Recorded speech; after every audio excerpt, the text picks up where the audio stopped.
These corporations are going to bring the downfall of the U.S. economy. Ah, man, who was it that said? Lenin? I think it was Lenin who said the capitalist will sell us the rope to the commies for which we'll use to hang them. And this is just, dude, it's so, and again, conservatives, little government free marketeers will say this is all good because I get my 401k is growing and, free markets and free trade. It's just so freaking insane. Anyways, check this out. I'm stunned by this, but NVIDIA will pay $100K visa fees. Right? NVIDIA CEO Jason Huang said his company will pay $100,000 fees for H-1B visas imposed by Trumpsters. Trump's announcements appear to be designed to discourage future H-1B employment sponsorship, but NVIDIA says, no, dude, we're still going to use it. Because Jason Huang said, I don't think my family would have been able to afford the $100,000 when I came here. The opportunity for my family and me would not have been as possible without this current policy. Yeah, that's the freaking point, dude. That's the point. The H-1B program operates on a random lottery system. According to the U.S. Citizen Immigration Services, in 2025, Amazon, Apple, Microsoft, Meta were in the top 5 companies petitioning for H-1B visas.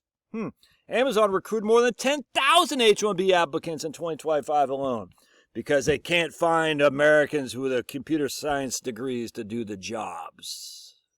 Nah, they can't, because no Americans want to do the jobs.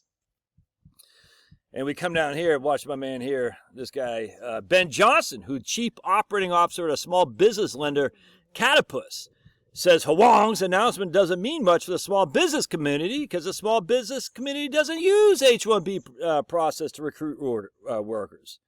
It doesn't surprise me to hear that NVIDIA is continuing on with the use of the program because, quite frankly, they can afford the money to access the top talent that is critical for their ability to grow the business because the top talent doesn't reside in the United States. Dude, it's such a freaking fraud. It's such a scam. And again, conservatives were like, yeah, man, as long as my 401k grows, I can buy my 20th house. I'm okay. And check this out. So I said to freaking stupid Grok, I said, Grok, how many people... Oh, this is, we're going to go to Amazon first. I said, let's see how Amazon. Let's check this out. Hang tight for just a second right here. Oh, by the way, this is from Bo Snerdley's Daily BS, which I signed up for. Remember, Bo Snerdley was Rush Limbaugh's right-hand man. I'm a big fan. I love this. He sends it out twice a day, and I'm a big fan. And again, I just want to go back again, because Amazon, right here, Amazon recruited more than 10,000 H-1B applicants in 2025 alone. So let's take a look. How many people have Amazon laid off since the last 5 years, which includes the pandemic? But you can see nothing during the pandemic.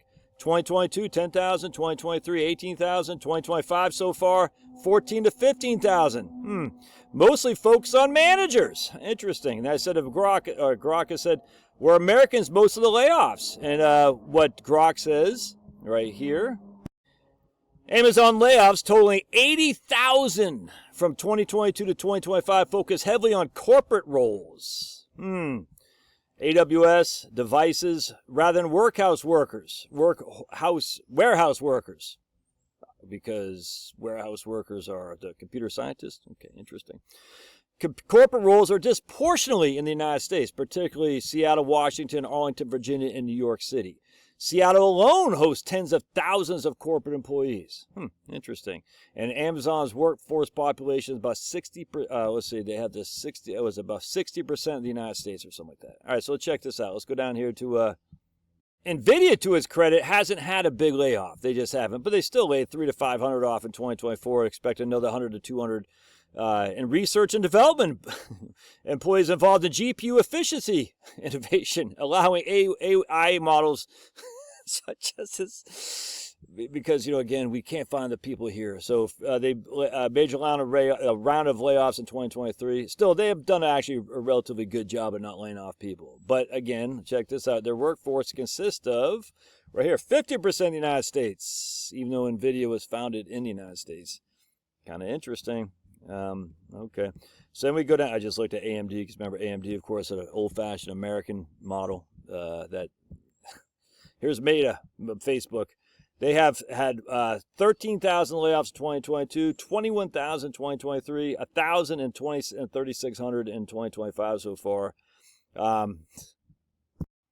Reuters, CNBC, and the New York Times says Meta's workforce composition, the majority of the layoffs were in the United States as well, estimating 60 to 70%, 75% of total cuts.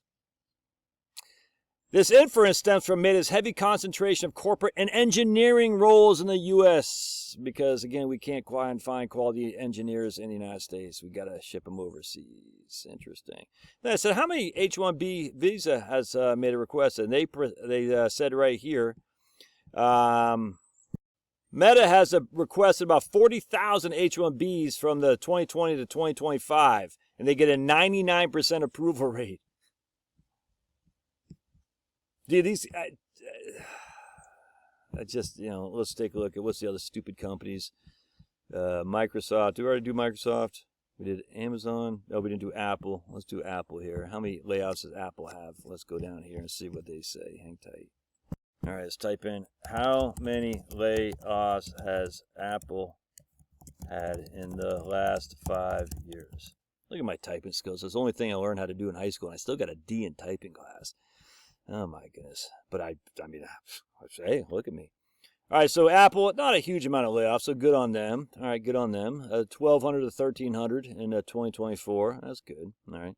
So then we're going to look at what's the other company. Did we already do Microsoft? I don't think we did Microsoft. How many layoffs has Microsoft had in the last? And I don't know if these numbers are right. I don't know. I'm not going to really dive into it, but I do know that for you conservatives who trust corporate America, they're looking for America. They're not looking for America, dude. They're just not. There you go. Look at Microsoft, 15,500 layoffs. Aggressive AI pivot, 10,500 2023, 4,500 2024. U.S. focus, 60% to 70% were in the United States because they can't find people to do the jobs here. I just posted this on my various socials. Obviously, these firms can't find Americans to do the job, right? And somehow your typical conservative will still think these corporations are pro-American. They're not. They're not pro-American. They're pro-globalist. And we see right here, FedEx's second ever CEO in its history, Raj, I can't pronounce that last name, has hired 2 new executive vice presidents, Vishay Talwar and that guy right there.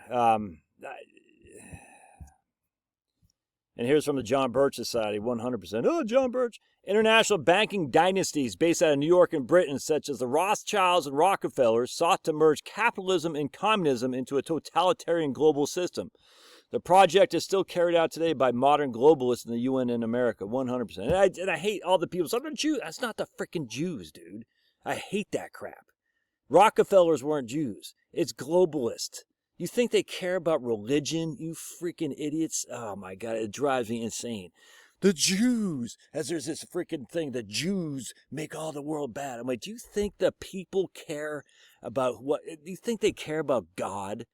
Well, they're just ethnics. Dude, they're freaking, it's so beyond just this one group of people. It's a globalist, Satanist, demon-run, totalitarian society that runs things, man. How can you not see this? And you're going to sit there. They don't care about freaking the culture. They don't care about your neighborhood. They don't care about the country. It's insanity, man. How can you not see this? And I'm just like, not you guys probably can, but the typical conservative can't. I'm like, until the typical conservative wakes up, we're never going to win this. Anyways, all a distraction to get people from, instead of focusing on what is blindingly obvious, is that a country is not just the borders. A country is the people. And the people dictate what a country is. I mean, would you say, I don't know, who's a nomadic Indian tribe? The Cherokee. I don't know if they're nomadic at all, but let's just say the Cherokees. Is there a Cherokee nation? Is the Cherokee Nation right there solely in Georgia, or the Cherokee people a nation when they go to Oklahoma and stuff? They're still a nation, dude. A nation isn't its borders per se. A nation is its people. Now, a nation should have borders unequivocally. But this idea that there's some freaking class of people who follow or don't follow a certain God out to get us, as opposed to just a globalist people. And we just look at freaking David Rockefeller's international words. Check this out. And here's David Rockefeller himself. This is David Rockefeller, Counselor for Foreign Relations. Some even believe we are part of a secret cabal working against the best interests of the United States, characterizing my family and me as internationalists, and of conspiring with others around the world to build a more integrated global political and economic structure. One world, if you will. If that's the charge, I stand guilty. I am proud of it. The supranational sovereignty of an intellectual elite and world bankers is surely preferable to national autodetermination practice in past centuries. David Rockefeller, by the way, is not a Jew. Just want to point that out. That's from his book Memoirs. We are grateful to the Washington Post, New York Times, Time Magazine, and other publications whose directors have attended our meetings and respected their promises of discretion for almost 40 years. It would have been impossible for us to develop our plan for the world if we had been subjected to the lights of publicity during these years. But the world is more sophisticated and prepared to march towards a world government. The supranational sovereignty of an intellectual elite, we already talked about that. It just... And you think George Soros has any loyalty to Hungary? Of course not. You think David Rockefeller had any loyalty to the United States? Of course not. You think, I don't know, whoever the rich guy in Italy, I don't know who it is. I don't know. I remember it used to be Silvio Berlusconi or whatever his name was. I'm not even sure he was a pro-Italian, even though he was the president or whatever the hell, his PM for the Conservative Party for many years. Of course not. It's the globalists, dude. And it's the corporations. And look what's happening in Germany right now. Germany's dead to rights with their economic production. It's like the worst it's been in 50 years or something. That's insane. Because the globalists have shut down industry in Germany because of the Green New Deal crap. You think they're that stupid they did not know that they sacrificed nuclear energy, fossil fuels, that they're not going to be able to have freaking smelter plants. They're not going to be able to have industrial production because they don't have the electricity from solar and wind. You think that elites did not? That's basic physics, dude. Even your old buddy Josh with his lump of coal can figure this stuff out. And then they cut off natural gas from Russia. You think these people didn't know what they were doing? Anyway.